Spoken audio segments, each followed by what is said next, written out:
Alors, lisons les versets 14 jusqu'au 18. Et la parole a été faite chair, et elle a habité parmi nous, pleine de grâce et de vérité. Et nous avons contemplé sa gloire, une gloire comme la gloire du Fils unique venu du Père. Jean lui a rendu témoignage et s'est écrié, c'est celui dont j'ai dit, celui qui vient après moi m'a précédé. Intéressant, car il était avant moi. Et nous avons tous reçu de sa plénitude, et grâce pour grâce. Car la loi a été donnée par Moïse, la grâce et la vérité sont venues par Jésus-Christ. Personne n'a jamais vu Dieu, le Fils unique, qui est dans le sein du Père, est celui qui l'a fait connaître. Donc encore ici, nous est présenté ce Messie, nous est présenté ce grand sauveur. Et Jean, justement, lui rend témoignage en ces paroles. Donc, celui qui vient après moi m'a précédé. Donc, c'est intéressant cette phrase qu'utilise Jean. Donc, celui qui vient après moi m'a précédé, était déjà avant moi. Donc, bien que Jésus-Christ ait été manifesté dans la chair après Jean le Baptiste témoigne ici que Jésus-Christ est Dieu, que Jésus-Christ a toujours existé. Et il a été seulement manifesté à un certain moment dans l'histoire de l'humanité. Donc, encore une fois ici, pour déclarer la divinité de Jésus-Christ. Parce qu'il est important que nous prenions de ces textes, nous comprenions de ces textes-là cette divinité de Christ qui est souvent discutée et reniée dans plusieurs cercles dits chrétiens. Alors qu'elle est claire, elle nous est révélée par les Écritures. Jésus-Christ n'est pas seulement quelqu'un qui vient de Dieu. Jésus-Christ est Dieu. Jésus-Christ est Dieu qui a toujours existé de toute éternité. Et c'est important que nous comprenions cette vérité et que nous la gardons. Nous la gardons. Et encore, il nous est précisé ici au verset 16, non? Et nous avons tous reçu de sa plénitude et grâce pour grâce. Nous l'avons déjà dit tantôt. Donc la grâce, la merveilleuse grâce que nous avons reçue en Jésus-Christ. Une grâce après l'autre. Une grâce après l'autre. Déjà le pouvoir, ou du moins déjà l'honneur de devenir enfant de Dieu. C'est déjà la grâce des grâces. Donc, c'est ce qui nous permet d'entrer justement dans l'héritage de Dieu. Car Dieu est le plus grand trésor qu'un homme lui-même puisse posséder. Être en communion avec Dieu est le plus grand trésor. Donc ici, au verset 17, on nous est dit, la loi a été donnée par Moïse.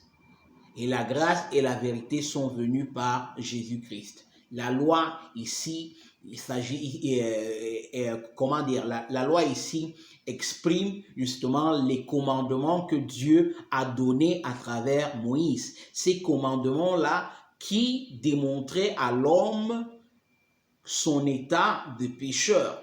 Parce que contrairement à ce que plusieurs personnes pensent, personne n'est capable d'obéir à la loi de Dieu de manière parfaite. Et d'ailleurs, la loi de Dieu n'a pas été donnée afin que l'homme puisse avoir l'illusion de pouvoir l'obéir de manière parfaite. Mais bien au contraire, la loi de Dieu a été révélée ou donnée aux hommes afin que les hommes comprennent qu'ils sont des pécheurs, qu'ils manqueront toujours devant Dieu, que leurs efforts ne suffiront pas pour les conduire à Dieu. et qu'ils ont besoin pour cela d'un sauveur. Et cette loi-là devait leur rappeler combien ils ont besoin de Dieu pour les libérer de l'esclavage du péché, de l'esclavage du diable, de la colère éternelle de Dieu qui sera manifestée envers les pécheurs. Et voilà pourquoi, voilà l'objectif de la loi. Dieu donne la loi afin que l'homme puisse comprendre son besoin désespéré d'un sauveur. Et alors, le sauveur se manifeste par Jésus-Christ. Jésus-Christ qui fait son apparition dans l'histoire de l'homme pour résoudre le problème de l'homme, le problème du péché. La grâce et la vérité sont venues par Jésus-Christ. C'est ça le motif pour lequel Jésus-Christ est venu. Et Jean le Baptiste était, comment dire, était le dernier prophète de l'Ancien Testament.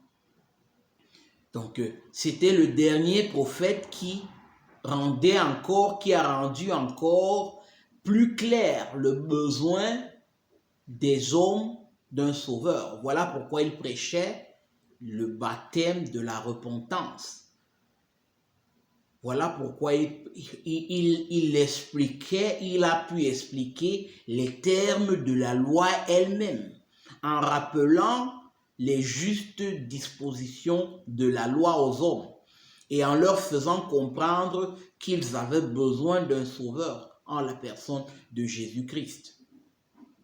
Personne n'a jamais vu Dieu. Le Fils unique qui est dans le sein du Père est celui qui l'a fait connaître. Si Jésus-Christ est venu dans la chair, c'était pour enseigner aux hommes à connaître Dieu. Enseigner aux hommes comment ils devaient se rapprocher de Dieu, comment ils devaient adorer Dieu, comment ils devaient marcher dans l'obéissance à Dieu. Il était l'exemple parfait pour nous les hommes.